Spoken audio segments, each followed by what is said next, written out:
Hi everyone, I'm Caven. Welcome to today's creation. Let's get started and see how I made this. We've got a metallic fuchsia, a metallic cyan, metallic gold, and metallic silver, and plain black. All from the Eraldo di Paolo brand, all bought from Riot. The paper I'm pouring on today is synthetic paper, made by the paper mill and bought from Riot. It's A3 200 GSM and it's absolutely perfect for acrylic paint. Make sure you tape your edges down securely so that you don't get any paint creeping under. It keeps it all nice and clean and tidy, and a nice clean back as well.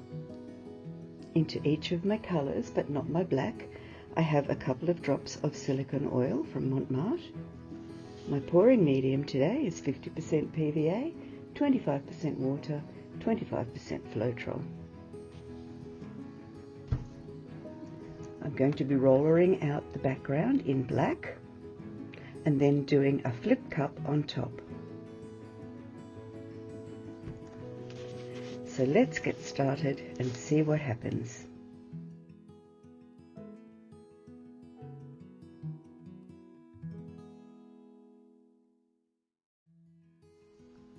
When you've finished using your roller, make sure you put it straight into water, otherwise it's going to be really hard to clean. I like the texture that the roller gives. I'll just bring you a little closer to see if you can see. I know I have a bit of reflection there, a bit of glare. See how it's kind of all, I don't know, spackly is a good way to describe it. It's just a bit different. And it makes for an interesting background. I'm just going to use a little paper cup today. And I'm going to try to layer my colours down the side.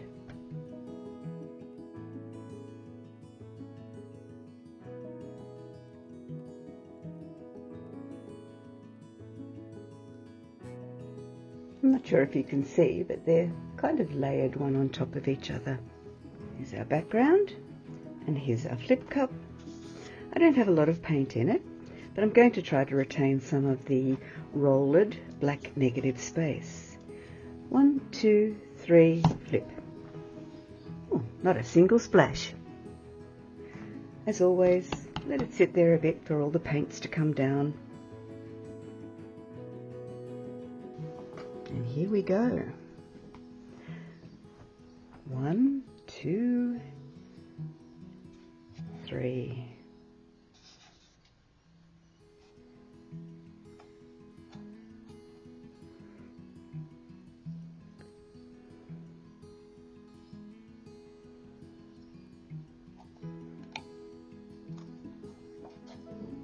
Okay, lots of pink in the middle. I'm going to do a little bit of stretching and tilting and see how it comes out.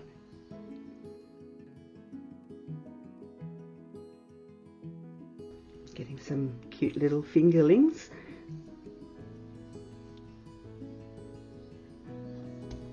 I like that effect. And some more cute little fingerlings down here. So this is what my composition looks like at the moment. Quite a bit of black in there, a lot of pink in the middle, a bit of the cyan. I think this is silver, not much gold. Now I would like a little bit more gold in it, so I think I might just add a little touch. I'm going to torch it first of all though. There's my trusty little torch from Bunnings.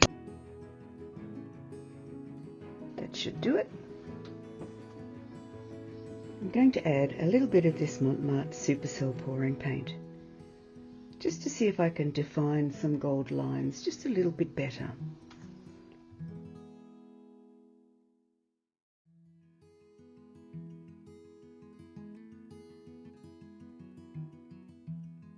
So I am going to just tip it around just a tiny little bit more to move the gold around just a bit.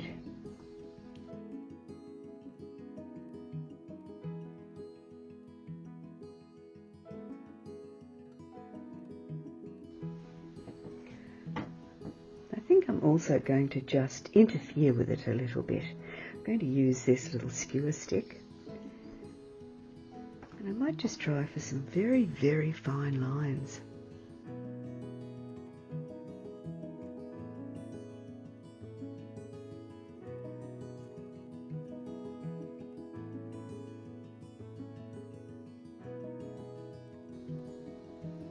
Okay, that's enough. I sometimes get a little bit carried away with my skewer stick. I'll just see if I can show you a little bit more closely what I've done with the gold. I've just tried to draw it out a little bit into the other colours. It certainly stands out against the other colours.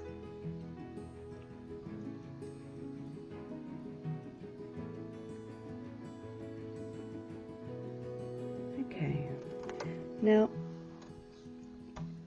with these colours, the fuchsia and the cyan, they look a lot paler than they will when they're dried. Because I mix them with PVA, which is white, and Floetrol, which is white too, they tend to tone them down, so the red tones down into a pinkish colour, but the PVA and the Floetrol will both dry clear. So when that dries, the true colours of the fuchsia and the cyan, and hopefully a little bit of the gold and the silver that I had in there, will shine through. So it's hard to tell what it's going to look like unless it's dry. So I am going to let this dry now, and I'll bring you straight back with the dried results. And here's the dried result. You'll notice that the colours are so much darker now. It's like a ring of fire. When I said it reminded me of a ring of fire, that gave me an idea. So what I'm going to try to do is I'm going to try to enhance the fact that these are the edges of the flames. I have these markers by Artstar, metallic markers. I'm going to use my gold one and a small paintbrush to enhance the flames around the ring, keeping the center as it is and just bringing the flames out a little bit from the circle. I'm going to try really hard not to overdo it, so we'll see how we go.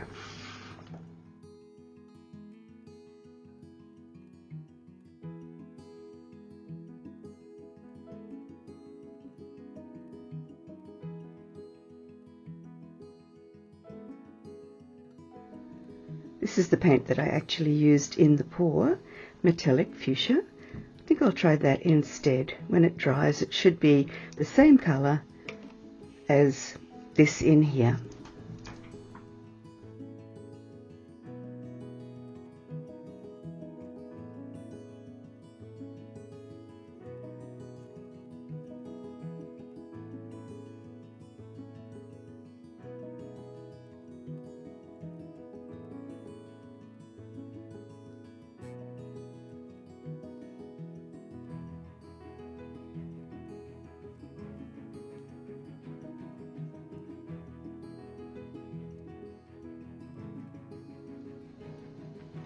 When it dries, I'm also going to blend a little bit more gold in, especially on the outside edges where the flame is flickering towards these gold pieces out here.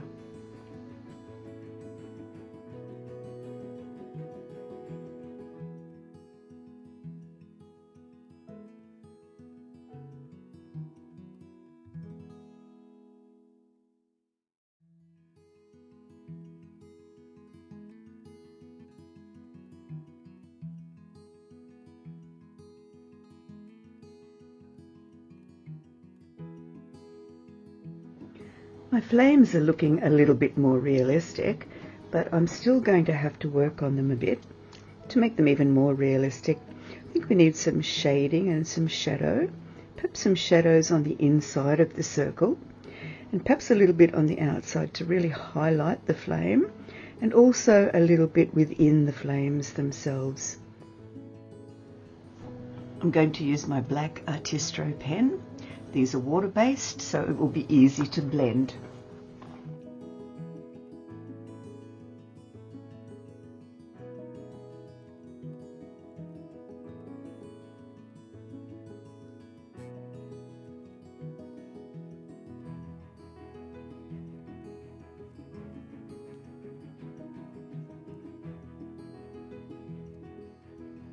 What I'm trying to do is add a little bit of shading just to make these little flames look as though they're slightly separate, and some perhaps are a little bit behind others.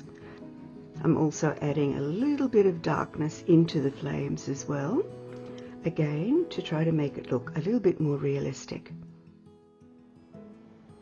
This is the final result. I decided that I would slightly touch up the edges around the outside just to make them show up a little bit more. They were kind of disappearing into the black background. It's so hard to get the light right to show you the pretty colours in this one.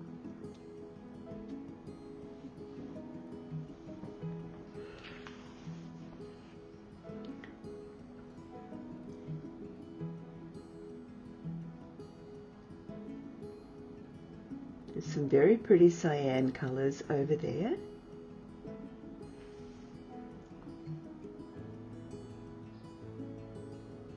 Fuchsia colours in the middle.